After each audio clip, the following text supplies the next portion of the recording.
dumb bitch. So that's what someone wrote to me.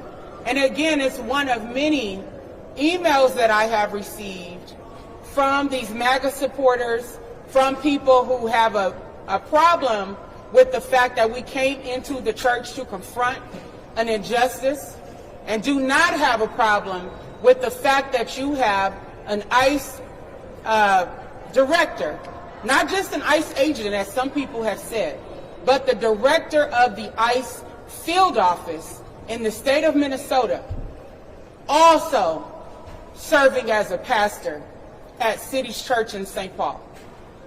Someone help me understand how it's possible to hold both roles with integrity, with honor, because the gospel that I believe in, the foundation, says that we are to love our neighbor as we love ourselves. Now contrast that gospel message to what we have been seeing by ICE and the terrorism that they have engaged in on the streets of St. Paul, Minneapolis, and surrounding suburbs, and including outstate Minnesota, where they kicked in the man's door and came in with big guns and took him out. And then NPR reported that when he got to the detention facility, they took trophy photos with him, like he was a slave or an animal that they caught out in the wild. And he wasn't the only one that they did that to. So somebody tell me, how is it acceptable for David Easterwood to be a pastor when he is condoning this kind of conduct?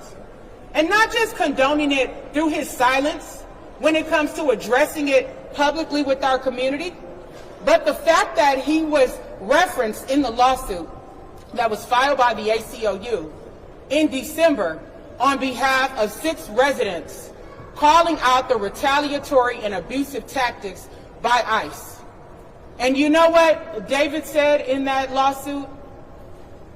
There is no evidence that this is going on.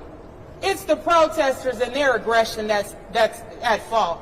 We are asking City's Church to operate in truth and integrity and the true meaning of the gospel, and to recognize that David Easterwood's dual role as a pastor and as the director of the ICE office is a most definite conflict of interest, and it cannot stand.